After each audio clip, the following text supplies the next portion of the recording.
Hello ladies and gentlemen, and welcome back to Black Book. In the last episode we kind of did the prologue introduction area, and now we're kind of into the game, I feel, but right now old Igor has a little thing on him. Have you taken well to learning the mystical arts? Are you curious enough to learn some more? Let's ask about old Igor. So how did you become a Khaldun, grandfather? I was born in Vilgard, the sixth son of my father, Yevlam Pichurov. It was a big family, not the richest though. What a name. When you have so many mouths to feed, it's hard to save money. But we lived well as a family. The house must have been built well. That is to say, I realize this now. Then one year, a seventh brother was born. Timofey, he was called. He was a good lad. He grew up, but I didn't look after him well enough. Heavy is this sin of mine. I still feel guilty. Vasya, having chorts is a trivial thing. You would do better to protect the ones closest to you, to fight for them. And Chorts is a demon or devil? It's knowledge that gives us strength, for we harness their own power against them, with the Chorts under our control. We use devils to fight devils. One day I was looking after Timofey. We were playing with the other children, but I lost my patience with the boy. I cursed him severely, sent him to the Leshy. Leshy, also known as Vorsa, a Komi word, spirits who are the masters of forests, and sometimes fields and meadows. Oh. They control the weather and also animals and evil spirits who inhabit their domain. Hunters and shepherds have to come to an agreement with Leshis and offer them gifts and bargains. So the Leshy carried him away. We never found Timoshka. He'd vanished. Oh, it's hard to bear these scenes, Vasya. So hard. So I decided to become a Khaldun. I wouldn't let the Dark Ones harm my family ever again. Or so I thought. Well, I'll tell the story of how I became a Khaldun later. Ask me tomorrow. It's hard to remember all these things of the past. You'll understand when you're as old as me. You can ask about evil spirits. How can I recognize evil spirits? How can I know when they're before me? Simple. You've been to the world of the devil, and now you'll see everything for what it is. That seems like a very useful skill. The only thing is, the darkness will see you too. Ah. Demons and spirits will track you down, and as soon as you glance into the darkness, you'll feel their eyes upon you as well. Be strong. Such is our fate. You make your own way. Okay, what about Izba? How's our Izba built? Izba is a traditional Russian countryside dwelling. It was built long ago. Lots of people have lived here since. More than half a century ago, it seems. All according to old rituals. You know them by now. But I don't remember who built it. My grandfather, I suppose. Okay, well it's time for me to go. We did unlock a new encyclopedia entry that I'll go have a look I at. have to go, grandfather. We'll talk later. They were in the Omastikon.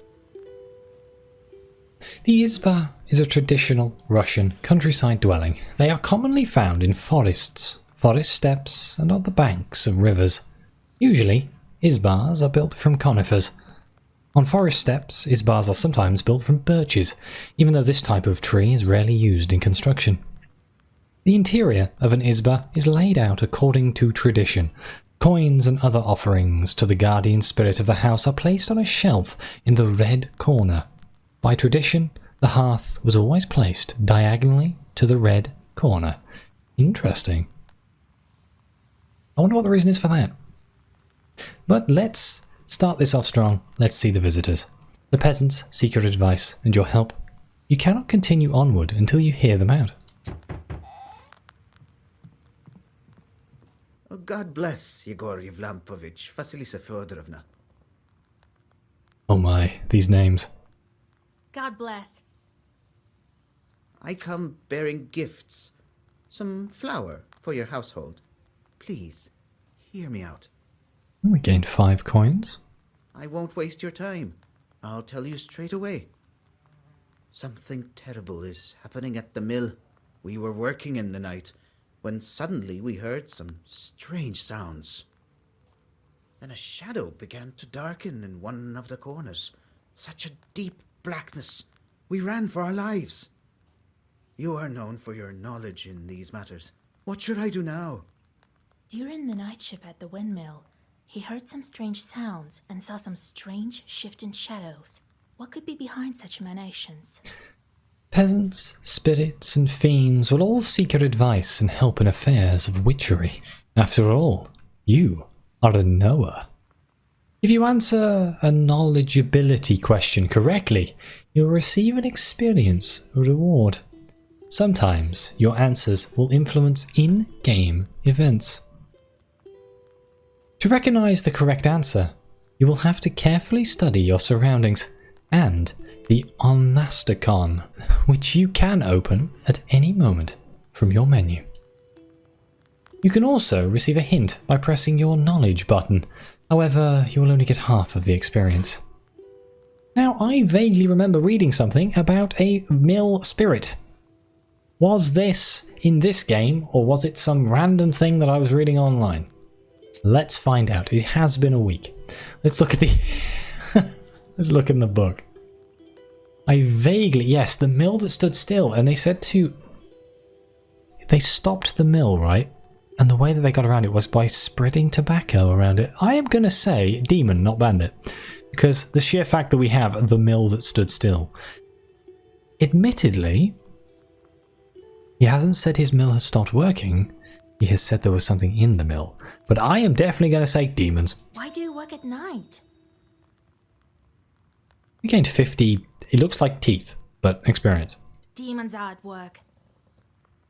Jesus Christ. Well, how do you think the millstones turn? Not by the wind alone, obviously.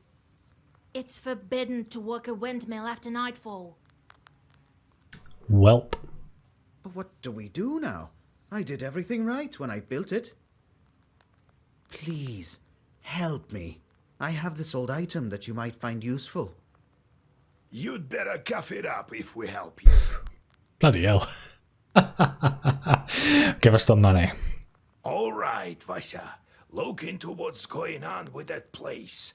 The demon there may be of use to us, you know? Can we recruit them to our side? I'll find out what's going on with your chort. Oh, thank you. I was told you wouldn't let me down. Goodbye for now. He's not your average miller. Usually they consort with a leshy, but this miller has some chort. Okay, so the Leshy was the master of the forest. But this miller has a devil. Well, a demon. I'll study these seals while you're off dealing with the mill. Seems like a fair trade. And to make your trip a bit easier, take this herb. It is called an Adam's head. It will heal you up if anything goes sideways. Oh my. Thanks for the confidence, Igor. Time for you to be on your way.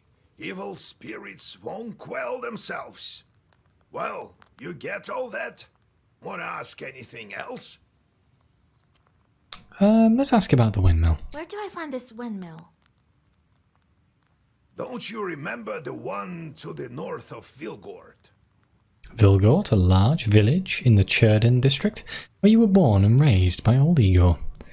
Vilgort means new village in the Komi-Permian language. The devil haunts that place at night, people say.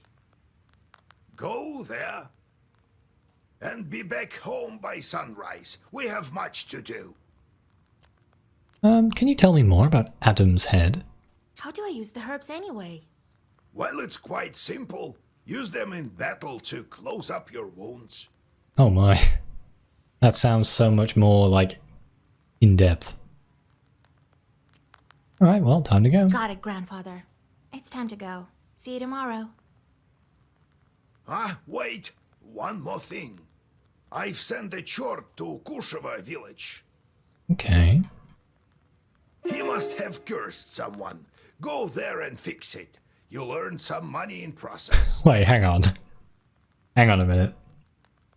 So Igor sent a chort there to curse someone, and now we're going to go there and be like, we're going to fix the curse, and they're going to pay us. Is this some sort of con? All right, Grandpa. I approve wholeheartedly, but you are now on your travel map. Every night it will display different locations. You may go on your way only after you speak to all of your visitors. You can visit any available location, however your health recovers only after you accomplish your task and return to the Izba. Your goal: visit your main task location. However, you can't reach it without visiting all of the other locations along the way. The game autosaves each time the location changes. You can also save your progress manually, in which case the game will save as soon as you enter a new location. You can open the map by clicking on your present location. We wish you the best of luck exploring the northern lands of Churden. Uysad, I'm trying. Right, where was this optional task? So the optional task is Kusheva village. Okay, well, let's go to the, oh, hello, Mogilevsky's mansion. Not far from Kamgord, a rich peasant named Molovetsky built this mansion. I like the presentation of this game a lot. You stealthily creep by the village houses. At least you thought you were being stealthy. You hear a familiar voice calling out from one of the windows overhanging the street. Oh, let's listen. Flusha, wait! I have business with you. I don't recognize you, but here's a peasant. Hush! We'd better whisper. I've got this neighbor and I hate her guts. So curse her a bit, will you? Use a killer curse or something. Not a strong one. I've got a gift ready for you.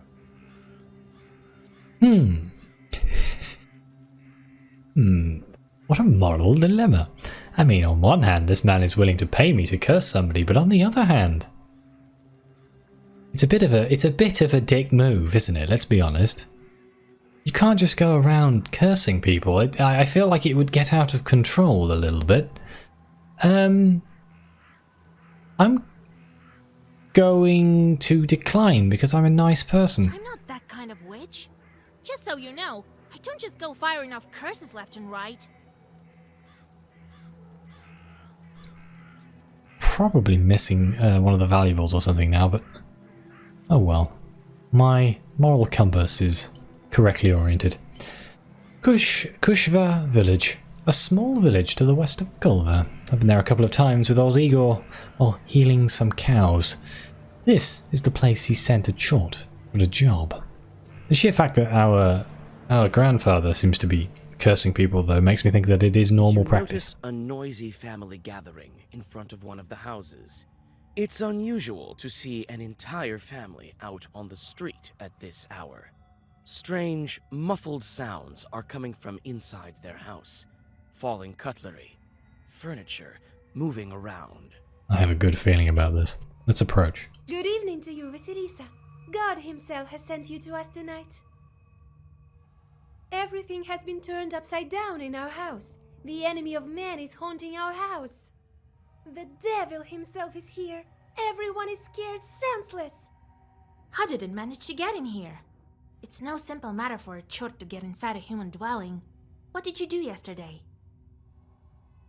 We just had some tea. Natalia likes it a lot. She's quite fond of tea. Then we prayed and went to sleep. And in the middle of the night, it all started. You unlock some sort of new encyclopedia entry. Can I look at that right now?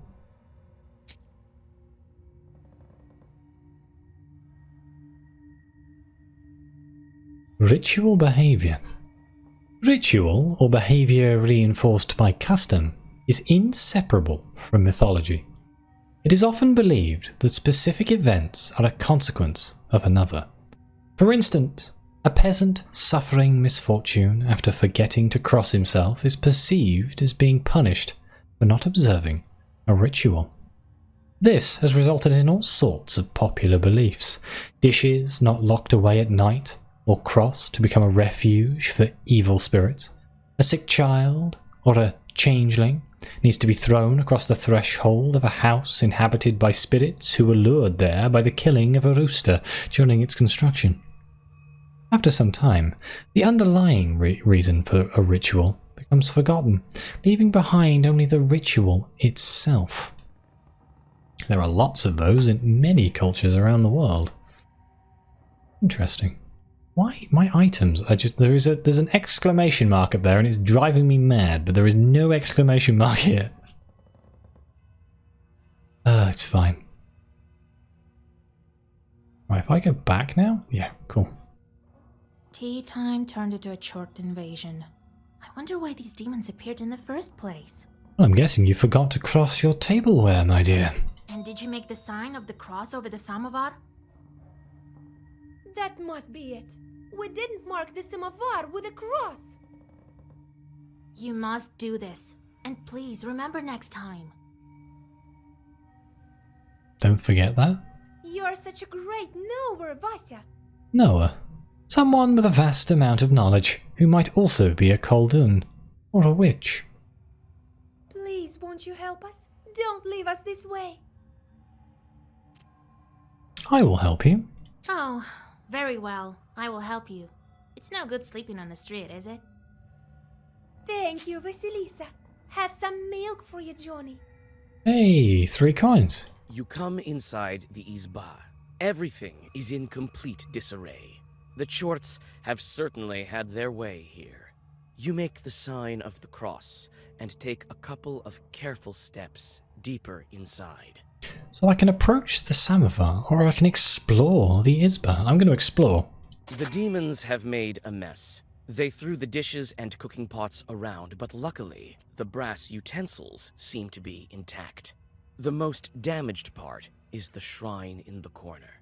The icon cases are damaged, and the candles are broken. Not the candles. Candles are expensive. We unlocked a new encyclopedia page. The Red Corner. Ah, this is the Red Corner. The Red Corner is one of the most important and mystical places in an izba. It is similar in importance to the hearth, since it plays a central role in the home. It is most commonly in the right-hand corner of the izba, across from the door, even in some northern Russian traditions, where a porch is situated in an unusual manner. Most likely, ancestral idols were once placed atop these shrines. Following the arrival of Christianity, it became home to the icons of the saints. The other name for the Red Corner is the Bozhnitsa, which means a god's place, and it always housed a small icon lamp. The head of the family sat in this corner and oversaw holiday feasts. Additionally, before the funeral, the deceased body of the family head was placed on a table with his head below the Red Corner. When entering the izba, a visitor would make the sign of the cross over himself while looking at the Red Corner, even if there were no icons present. What a strange ritual, but I guess it makes sense. It's such an important part of the house. So you pay it respect. Okay, well, let's approach the samovar. You approach the overturned samovar. Suddenly, it shakes and starts to move, and red eyes light up the darkened room. A demon is here. Prepare to fight.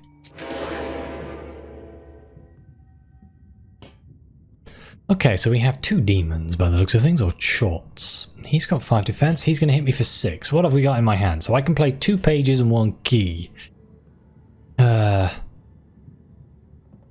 Deals 3 damage each turn, ignoring shield. Gonna hit for straight up 4. What did Bless do? Increases attack for page of each page 4/2. It's going to increase my attack by 2. So I'd hit for 4, 5, 6. This gives me 1 health, but I haven't been hit yet.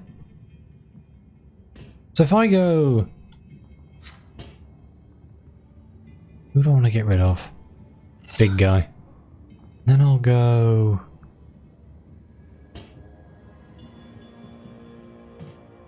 Bless. You've added a page that contains a status effect to your Zagavar. Status effects usually reduce their value each turn.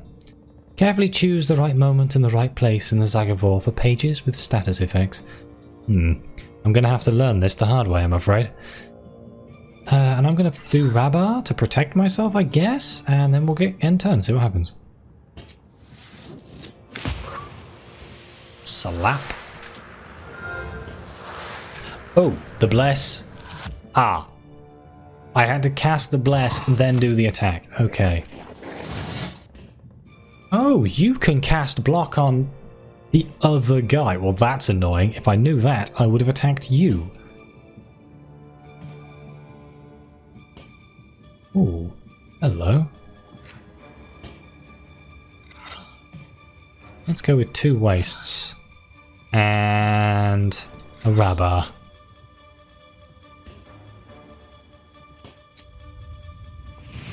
So we'll do 6 damage a turn, maybe? Yeah. We're going to eat some damage here. We are going to get hurt. Quite badly.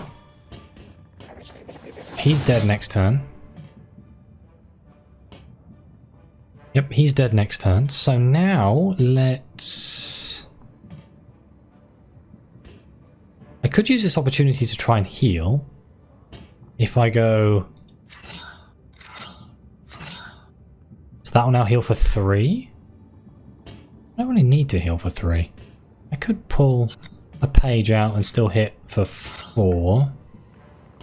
Not that it's going to matter, because his defense is going to block the attack anyway, so it kind of defeats the point.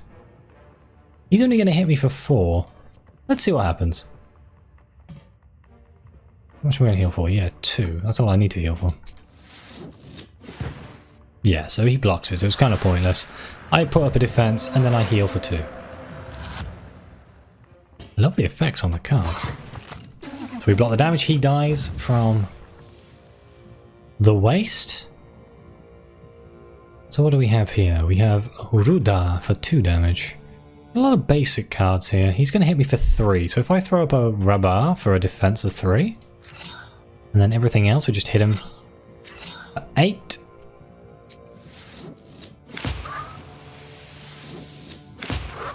Got 5 health left. Let's see if we get what we need.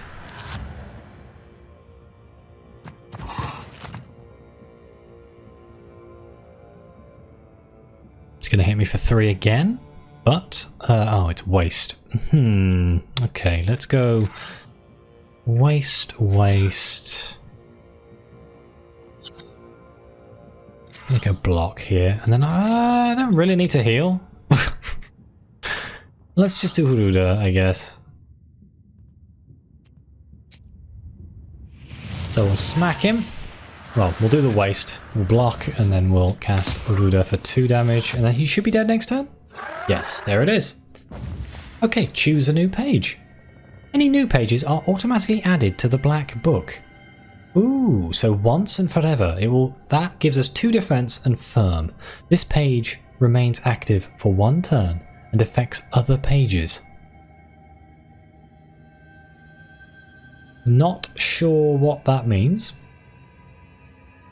George the Father. Well versed. This page effect amplifies by 1 for every other page of the same Zagavar. Bless increases attack of each page for 3. Ooh, George the Father seems like a really big, heavy hitter if we manage to play that right.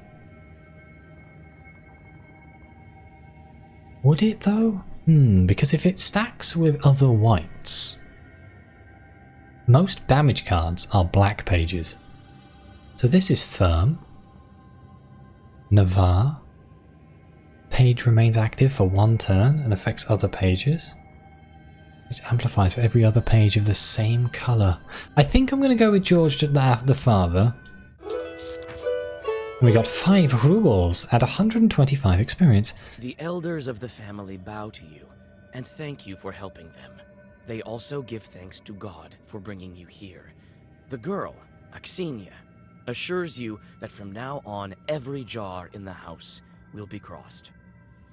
I should hope so. Let's leave the location. Right, can I just go down to the old riverbed now?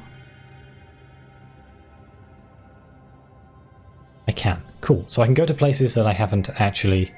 I don't have to, like, backtrack back.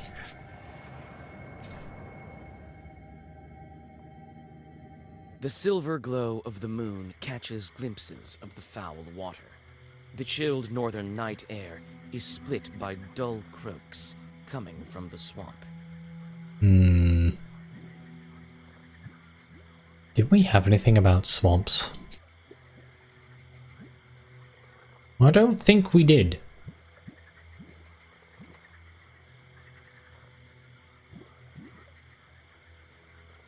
The mill that stood still. I don't remember hearing anything about swamps, so I'm not sure why we'd be drawing a circle.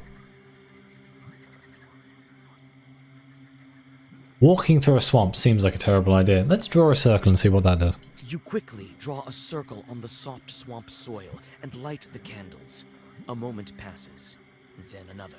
Finally, a demon appears and lunges at your defensive circle. Well, at least we set up a defensive circle. That's 25 experience. Didn't put the new card in my deck, did I? Welp. He's going to hit me for 3? I'll play a Bless. If I do this, right, is that going to... Bless for 6, yes. Does it buff waste, or does that... No, it doesn't. So it only buffs direct attacks. And I'm going to block you with Rabar. So we're going to hit you in the face for 6, and we're going to block your damage.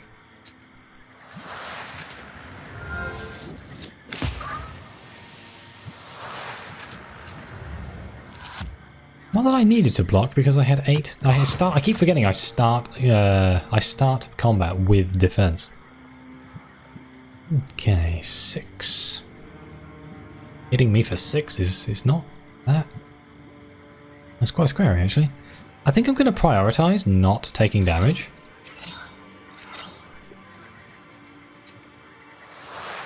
So I'm going to cast 2 defenses and then I'm going to only hit for 2, which isn't very great, but... Or 3. Oh, because Bless was still active. Oh, okay. Interesting. Oh, there, George our Father. It is in my... It is in my deck, huh?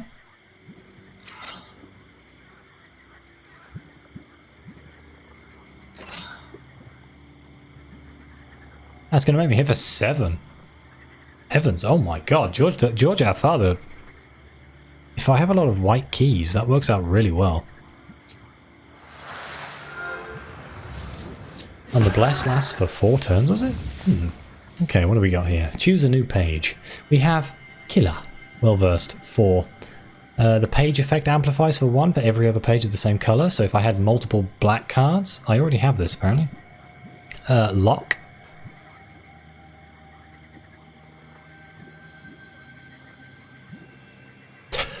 Oh! Does it make well-versed last for 3 more turns? Or things like well-versed, so Bless would last 3 more turns?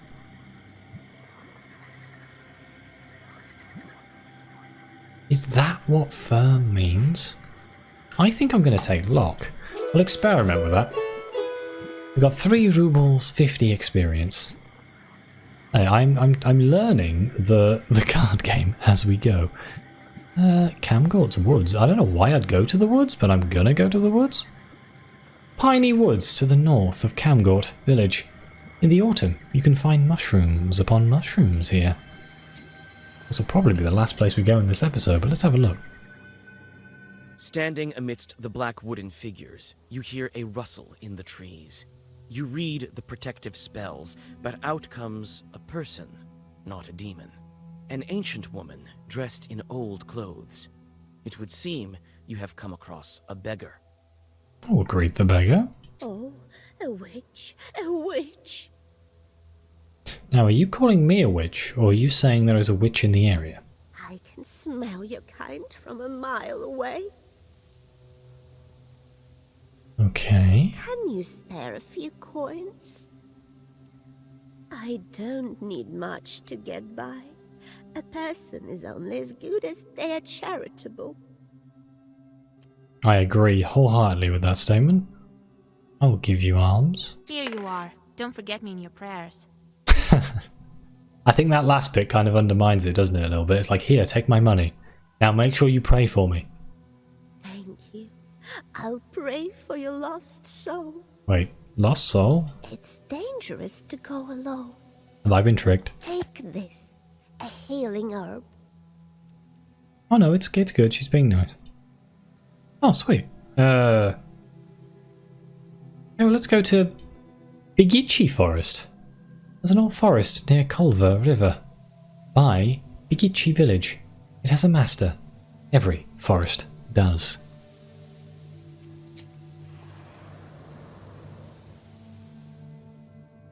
Near the forest's edge, you see a white towel on an old stump. Someone has left a bottle of milk and some piragi. Near these gifts is a Birch Charter.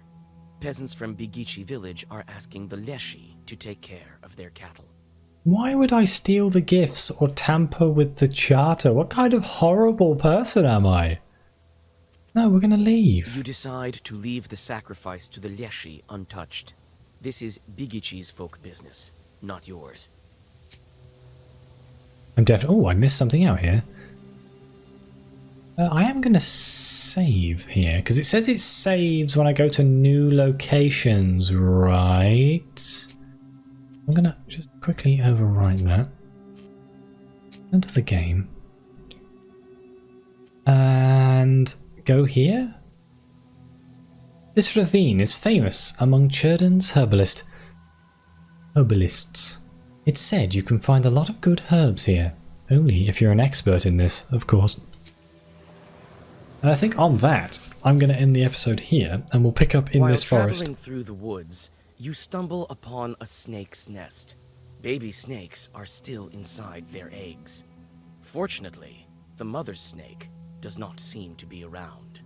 You make a small wall of stones around the nest, and wait for the larger snake to come back. The mother snake soon returns. Seeing the barrier, she fruitlessly tries to get past, but soon leaves. Wait, hang on. I was going to end the episode, but this has intrigued me. Wait for the snake to return. Some time passes, and the snake comes back with a bunch of grass in its mouth. The snake touches the grassy mass to the stone barrier, and the wall instantly collapses. The snake is reunited with its nest. You quickly grab the grass before the snake hides it. It smells of rust. The only noticeable thing about it is the cross shape made by 4 leaves. Fortune has smiled upon you. You have found a break herb, a bundle of aromatic weeds that opens locks and barriers. Well, that's mighty lucky, isn't it? I'll take the herb. You take the herb and get ready to go on your way. I've seen the break herb once or twice. A door was locked by accident, so a Noah came to help and opened it with a break herb. Eliminates the enemy's defense. Okay, so yes, I'm going to end the episode here. Thank you very much for watching. Please like, subscribe, let me know what you think. Your comments are greatly appreciated. And as always, I'll see you next time.